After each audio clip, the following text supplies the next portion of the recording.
O êxito das primeiras ações insurgentes e a proclamação da República Rio-Grandense não poderiam ser compreendidos sem a análise cuidadosa das lideranças que conduziram a revolta. A história farroupilha é marcada por indivíduos cuja coragem, inteligência estratégica e capacidade de articular interesses distintos consolidaram o movimento e definiram rumos decisivos para a província insurgente. Entre os protagonistas, destaca-se Bento Gonçalves da Silva, figura central e símbolo da liderança militar e política da Revolução Farroupilha. Nascido em 1888, Gonçalves possuía experiência adquirida em campanhas militares anteriores e profundo conhecimento da geografia e da sociedade da província, fatores que lhe conferiam autoridade natural. Bento Gonçalves demonstrou habilidade singular em unir civis e militares em torno de objetivos comuns. Sua liderança transcendeu a mera coordenação de tropas, englobando diplomacia interna, articulação política e manutenção da disciplina, elementos fundamentais para a sobrevivência de uma revolta frente às forças imperiais. A coragem pessoal de Gonçalves e sua persistência diante de adversidades tornaram-no referência moral para os combatentes. Suas decisões refletiam não apenas cálculo estratégico, mas também compromisso com os princípios de liberdade, igualdade e humanidade, que orientavam a insurgência desde os seus primórdios. Outro protagonista de igual importância foi Giuseppe Garibaldi, oriundo de Nápoles e influenciado pelas ideias republicanas e revolucionárias europeias.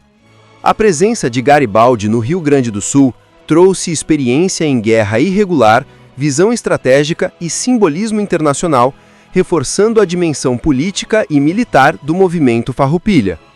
Garibaldi, embora iniciado em loja maçônica não regular em Montevidéu, encarnava ideais universais de liberdade e fraternidade, traduzidos na prática militar e na construção de alianças políticas. Sua habilidade em organizar unidades de combate e sua liderança carismática ampliaram significativamente a eficácia insurgente. A atuação de Garibaldi destacou-se em particular na guerra naval e nas campanhas de assalto e perseguição aos inimigos da República Insurgente. Sua compreensão da logística, mobilidade e surpresa tática tornou-se instrumento decisivo para manter o movimento em constante pressão sobre as forças imperiais. Os chefes farroupilhas, no conjunto, formavam uma rede de liderança complementar. Homens como Davi Canabarro, Antônio de Souza Neto e Domingos José de Almeida atuavam em setores específicos, garantindo coesão territorial, disciplina militar e articulação administrativa, constituindo um comando coletivo capaz de sustentar a República Insurgente. A diversidade de experiências entre os líderes era notável. Enquanto Gonçalves reunia autoridade moral e visão estratégica provincial, Garibaldi aportava experiência internacional e inovação militar. Canabarro e Souza Neto, por sua vez, forneciam capacidade de comando regional e conhecimento tático do interior da província, garantindo cobertura em múltiplas frentes. A liderança farroupilha não se restringiu ao plano militar. Líderes civis e militares trabalharam juntos para organizar tribunais provisórios, arrecadar fundos, coordenar suprimentos e manter a disciplina social. Essa simbiose entre política e guerra foi fator determinante para a longevidade e resiliência da Revolução. A capacidade de mediação também se revelou característica fundamental. Gonçalves, Garibaldi e outros líderes frequentemente negociavam conflitos internos entre comandantes, estancieiros e representantes civis, evitando cisões que pudessem fragilizar a causa. Essa habilidade conciliatória foi crucial para manter unidade em um contexto de diversidade de interesses. A liderança farroupilha, ainda que carismática, exigia permanente legitimidade diante da tropa e da população. Os líderes precisavam demonstrar não apenas competência militar, mas também compromisso com os princípios proclamados. Esse equilíbrio entre autoridade e responsabilidade moral sustentou o respeito e a obediência que lhes eram conferidos. A comunicação entre líderes e tropas refletia sensibilidade política. Mensagens, ordens e proclamações eram elaboradas com cuidado, visando inspirar confiança, reforçar valores republicanos e assegurar coesão, e esse esforço de comunicação estratégica revelou-se instrumento de manutenção da moral e da disciplina em tempos de adversidade. Garibaldi, especificamente, atuou como catalisador de práticas inovadoras. Introduziu táticas de guerra móvel, destacamentos de cavalaria ligeira e operações noturnas que ampliaram a capacidade ofensiva da República insurgente. Sua visão estratégica reforçava a vantagem sobre forças imperiais mais numerosas, mas menos adaptáveis ao terreno. A reputação pessoal dos líderes teve efeito simbólico e psicológico. A presença de Gonçalves ou Garibaldi em determinado ponto de batalha elevava o moral das tropas, enquanto o prestígio acumulado entre a população reforçava adesões voluntárias. Liderança e simbolismo eram, portanto, inseparáveis na Revolução Farroupilha. A relação entre líderes e chefes regionais também constituía elemento-chave. Homens como Canabarro atuavam como ponte entre centro e interior, garantindo que decisões estratégicas fossem implementadas em localidades distantes e que cada região contribuísse para a causa de forma coordenada.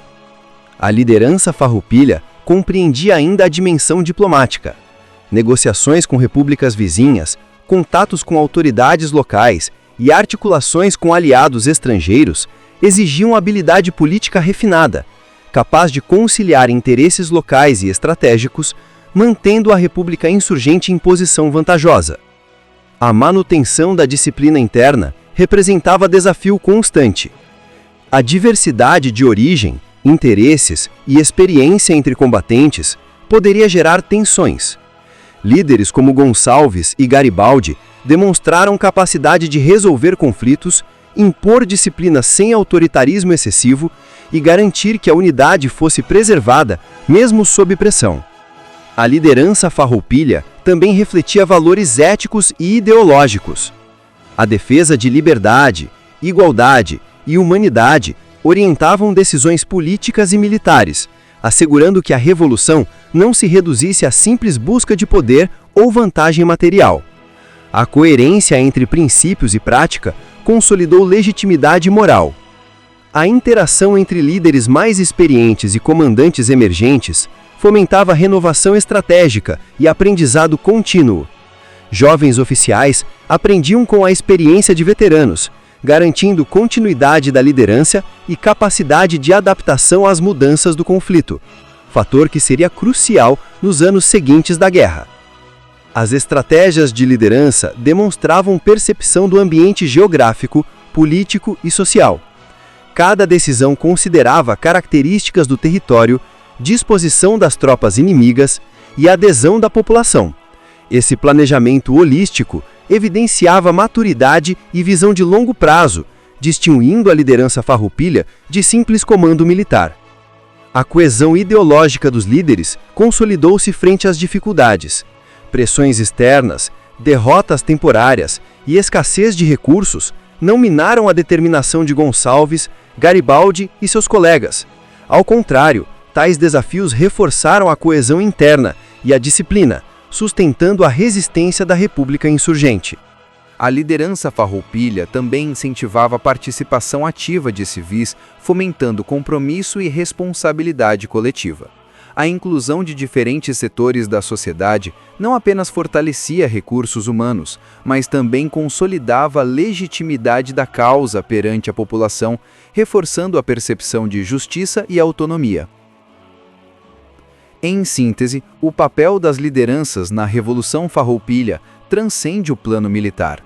Gonçalves, Garibaldi e demais chefes constituíram um núcleo de autoridade moral, estratégica e política, cuja ação coordenada permitiu a sobrevivência, expansão e consolidação da República Rio-Grandense, mostrando que a Revolução era produto de intelecto, coragem e visão compartilhada. A epopeia farroupilha, assim, não seria compreendida sem a análise dessas lideranças. Elas encarnaram os ideais republicanos, articularam interesses divergentes, superaram adversidades e construíram as bases de um movimento que, apesar de prolongado e difícil, consolidou a identidade política, social e cultural do Rio Grande insurgente.